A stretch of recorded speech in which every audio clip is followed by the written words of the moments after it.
thanks for stopping by and watching this video. What we're going to be discussing today is disaster recovery planning and a new category that should be added to all of our disaster recovery plans, sustained crisis planning. Now, a little bit about me. My name is Bill. Managing partner at Computer Garage LLC in Clyde, Ohio. Um, I've been doing this professionally since 2006. And through the years, I've helped develop with other people quite a few disaster recovery plans for small business, micro businesses, and a few entrepreneurs. And we cover a lot of things in that as it relates to my area of expertise, which is computers and networking, so on and so forth. So one of the things that we discuss is like fire and tornado and heaven forbid theft and so on and so forth. But with the rise of the coronavirus and it's spreading around the world, we need to really add a new category to your disaster recovery plan. Who would have thought that you would have had to add this type of category to your disaster recovery plan? I mean, I've reviewed quite a few disaster recovery plans through the years.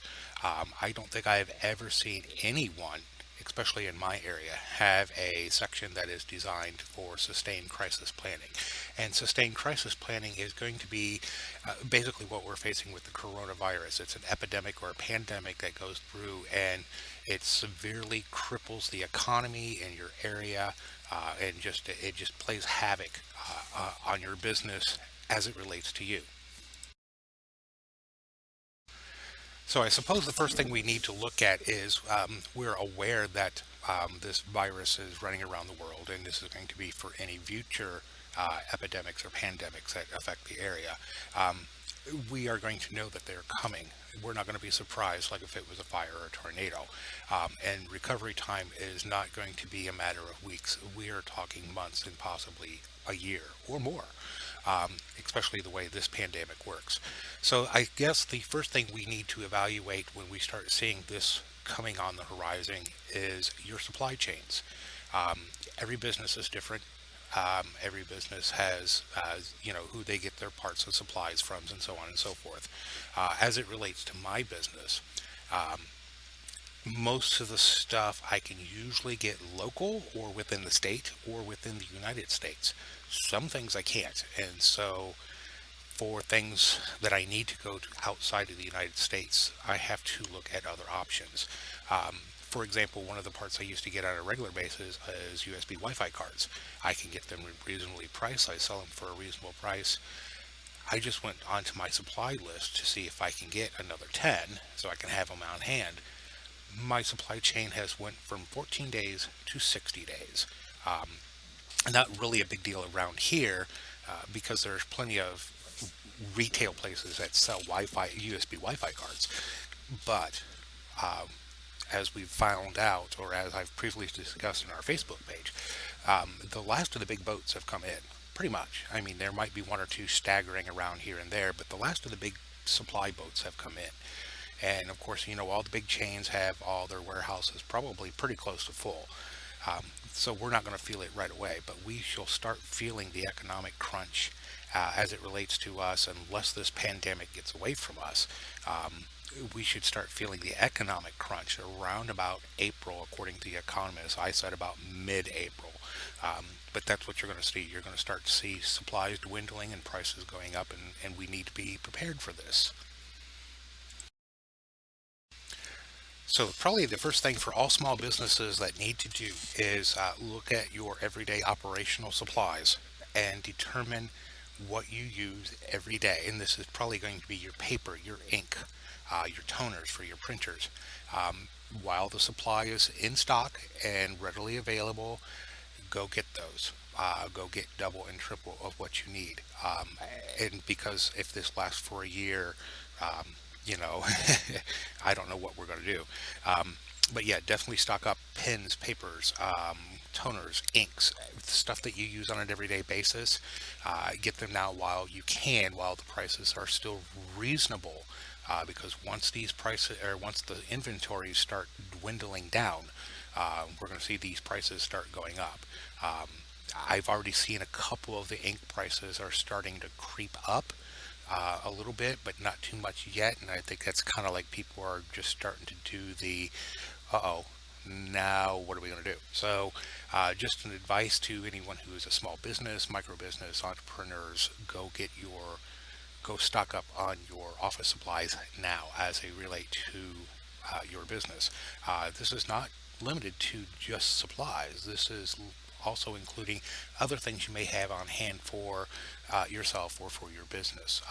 For example, if you have coffee, um, you know, good thing all of our coffee generally comes from Colombia, and Colombia has not been affected by this, so those boats should be coming in just fine. Um, but it wouldn't hurt to have, a few extra boxes or a few extra cans of that stuff, just to be prepared. I mean, I live on coffee myself. I go through a can a week just myself. So, um, look around your office, determine what you use on an everyday basis, and get those. The other things we should be looking at in preparing for this um, pandemic, if we lose containment in the U.S., is cleaning supplies. Um, Go out and get yourself um, a box, six bottles or whatever you want to call it, of those Sandy wipes. You can get them Dollar General, Family Dollar, wherever, relatively cheap. Probably going to need a dozen, six to a dozen. Um, Stock up on bleach. Um, Again, go get 3 or 4 bottles of it and have it on hand. Um, Little, I want to say, sandwich bags um, to put over your doorknobs so they could be changed out. So if it does come to the area and we need to start worrying about transmissibility on surfaces such as doorknobs and so on and so forth, this way you could put those items over those doorknobs to help control and contain the virus. So just some recommendations we need to look at. Now, once we've looked at your supply chains and adjusted for those, and of course we've looked at your office supplies and adjusted for those, and planned for them and get those purchases out of the way, the next thing we need to worry about when looking at this, if you have a brick and mortar store, um, you need to look at customer flow. Um, if you are one of the fortunate businesses that has tons of people coming in every day, you might want to consider limiting that, or at least having a plan in place for limiting that to one, two, three customers, in a given area, because this is how this virus spreads, is close contact. Um, Now, for my business, I don't have usually but 2 people in a store at any given time. So for me, containment is going to be simply switching from um, being open all the time to having an appointment, so I can control, customer comes in, we take care of them. When the customer leaves, we wipe down everything just to make sure. This is doorknobs, this is countertops, this is computers they may have touched, or items they may have touched. Um, that's going to be our plan if it gets to that point. Your business is going to be different based upon the type of business you have. So you're going to have to review how it works for you, and make that judgment call. Um, Not my area of expertise as it relates to any other business but my own. But like I said, customer flow is going to be critical. Um, because as we're finding out, the coronavirus containment for 14, or quarantine for 14 days might not be enough. And there's a strong indication that it's now aerosol, which makes this problem even more complicated. So again, client and customer client and customer um, flow control in and out of your business is going to be the next step that you look at. Depending upon your type of business is going to be how we look at employees. I'm fortunate I don't have employees. It's just me and my wife who run the business. I mean, I do have a part-time tech that's out in the field as needed, but I don't get to use him as much as I would like to. Um, I will, however, probably use him more if this becomes a crisis. Um, when it comes to your employees, you probably might want to start looking at if this applies. Work from home situations. And certainly we can help you with that in allowing their home computer to connect to the work computer so they can do work. Um, Check with your phones, um, whoever your phone provider is, and see if you have call forwarding. Because obviously, if an employee is working from home, you will want those calls to route to them, probably to their cell phone. Um, but this way, they're remoted into the office computer so they have full access to everything they need. And with the phone calls, then they can, schedule appointments or do follow-up emails and so on and so forth. So that's going to be kind of important for those businesses who have office staff, or that type of a service where they can work from home. Manufacturing, that's just not going to work, obviously. And so you might want to check with other professionals in that regards on how to control and contain and prevent um, the virus from getting into your manufacturing facility. I know we've got a couple of clients who are in their manufacturing facilities, and without employees there, their facilities aren't running. So um, again, needs to be looked at and addressed, and probably with someone who has a more um, understanding of health issues relating to manufacturing. Um, you might want to consult with them and see what steps can be put in place um, to help contain the virus in the workplace for manufacturing. But your office staff, if you need help with that, we can most likely get you covered there. Like I said, with work from home, we have software that will allow the home computer to connect to the work computer, and that way they have full access to everything. And then you just have to figure out phones. And I've got a phone guy, so if we need to contact a phone guy about routing and switching and stuff like that, we can do that. So let's talk about a little bit about finances. You'll probably want to check with your insurance business carriers to see if there are any benefits available to you for um, this pending crisis that's going to come along. And yes, it's going to drive everyone's business prices up, or business insurance prices up, but it is what it is. Um, I know in our business policy, we do have things in there for disaster recovery, but it's situational, which is how most disaster recovery plans are. I don't think there's anything in there in the business plan or the business insurance that is for a sustained crisis. So I'm not sure how that will work. So definitely contact your insurance agents and see how that relates to your particular business. There's probably nothing there, and it's probably nothing you can do about it. In the meantime, though, for the businesses who can't afford to do this, obviously touch base with your financial people. This will be either your local bank, your small business administrator, if you have lines of credit, wherever, um, and maybe have a discussion with them. Because if we start seeing the economy really being suppressed because of this virus, you're going to need cash flow. And you need to be prepared for this.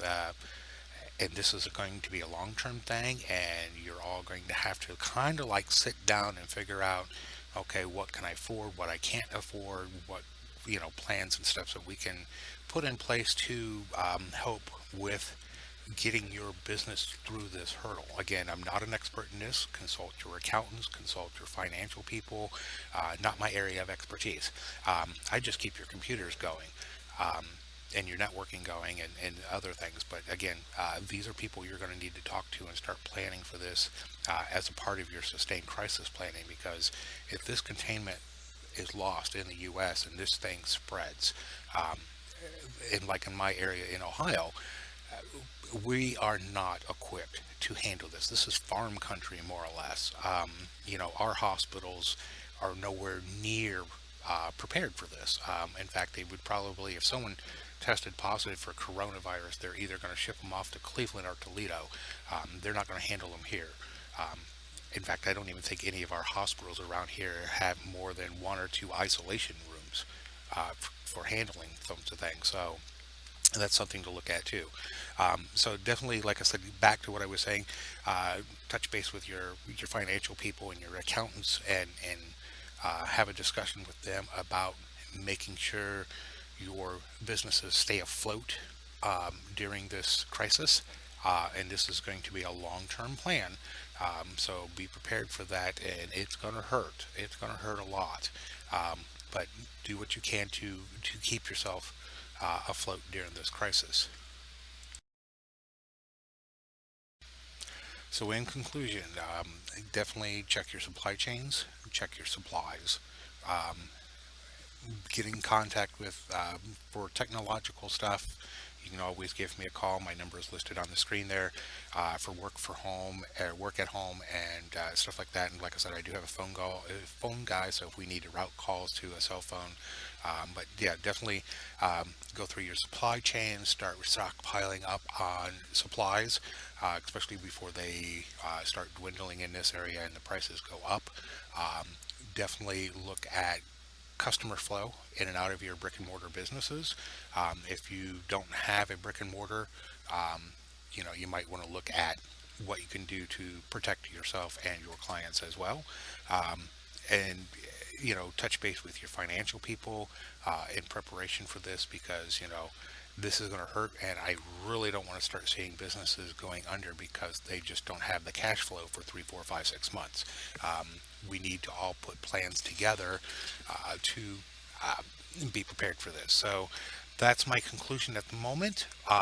Again, I'm going to work on a sustained crisis plan specifically for my business. And if you need some input from me as it relates to your business, feel free to give me a call and we can go from there.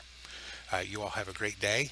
Be safe, and we'll put out another one here, I don't know, sometime soon, I hope.